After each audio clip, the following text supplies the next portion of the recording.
type of organization and the application of management science. Nature and significance of management. Management is the art and science of preparing, organizing, and directing human efforts to control the forces and utilize the material of nature for the benefit of man. American Society of Mechanical Engineers. Chapter outline, sebelah kiri itu ada introduction, definition of management, nature of management, objective of management, dan 5 principle of management. Definition of management.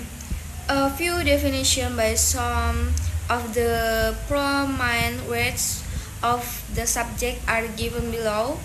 1. Management is the art of know what you want to do and then saying that it's done in the best and cheapest way. Taylor. 2. To manage is to forecast and to organization, to command, to coordinate, and to control. Henny Fayals. 3. Management is the coordination of all research through the process of planning, organizing, directing, and controlling in order to attain stated objective. Di sini juga ada nature of management. Pertama itu management is universal. 2. Management is social process. 3. Management is goal oriented. 4. Ada management is activity based. 5. Management is integrative process. 6. Ada management is a group activity. 7. Management is intangible. 8. Ada manajemen is dynamic.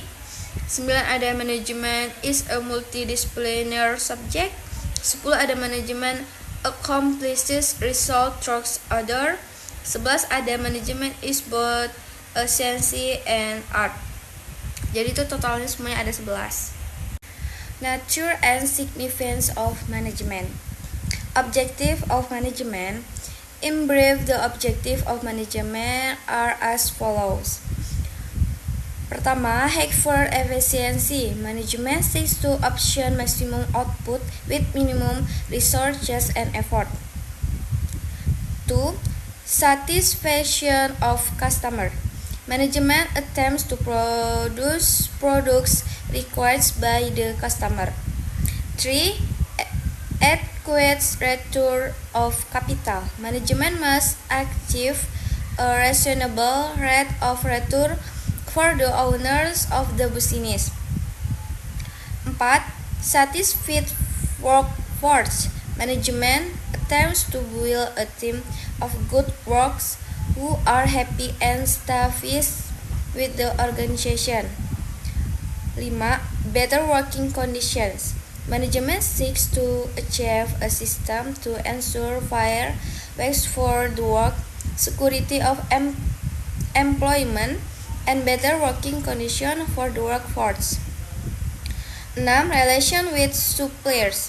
Management seeks to achieve good relation with the suppliers of raw materials and capital so as to continue in production.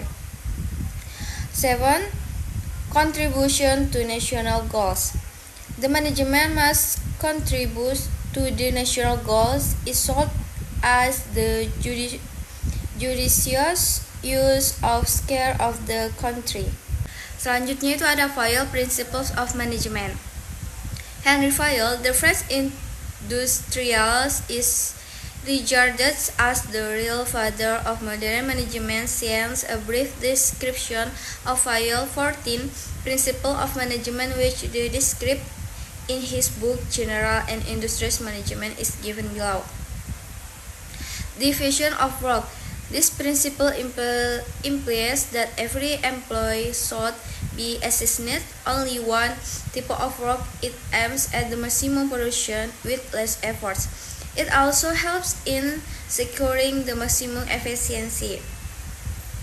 Authority and responsibility. Authority is the right to give orders to the subordinates. Responsibility means the duty which the subordinates is expected to perform. Sufficiency. Authority should be delegated to a subordinate to enable him discharge his duties. Discipline. Discipline means getting obedience to rules and regulation of an organization. In the absence of discipline, the organization cannot succeed. Discipline dispense open effective leadership. Terakhir ada unity of command. A subordinate shall receive order from one supervisor only if he gets orders from two or more officers at the same time. He gets confused. He cannot discharge his duties properly. Unity of command is related to functioning of personnel. Selanjutnya, unity of direction. Unity of direction means that each group of persons having some subject must have one head and one plan. It will help in establishing the coordination and uniformity in the activity. It is related to the functional business as a whole.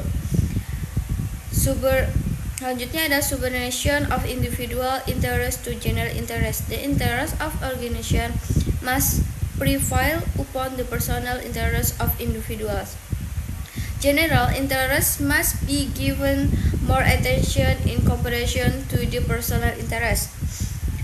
Selanjutnya ada remuneration of personnel. The remuneration of personnel must be fair and satisfactory. The wage system must motivate and employees to do better and more and may ensure safety and security of the employees. The wage system must be satisfactory to both the employees and employer. Terus selanjutnya ada centralization. It means concentration of authority at one place or at one level in the organization. On other hand, decentralization means dispersal of authority to the lower levels in organization. A proper balance between centralization and decentralization must be maintained. Small firms have absolute centralization, but in large concerns there is less degree of centralization. Selanjutnya itu ada scalar change. The principles is related to be arrangements of things and the placement of people. This principle emphasizes that there must be a clear line of authority right from the top management to the bottom.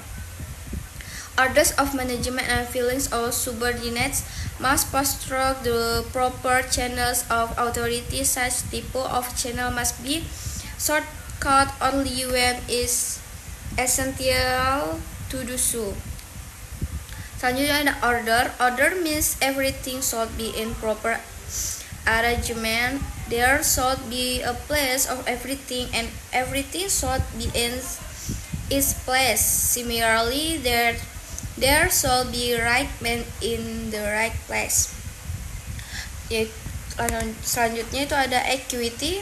Personnel must be related with kindness and equity if loyalty is expected of them.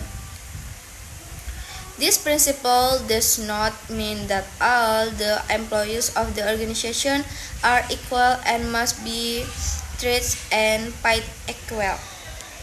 Selanjutnya, stability of tenures. This principle requires that there must be stability in the service of the employees. The employees should not be transferred from one place to another very quickly in business activity, because if lower the projects of activities, management should remove the feelings of insecurity of job from the man's personnel. Terakhir yaitu ada incentive. The subordinates shall be given an opportunity to take some initiative in making and executing the plans. The employer should be provide proper incentive in planning and scope for the enterprise.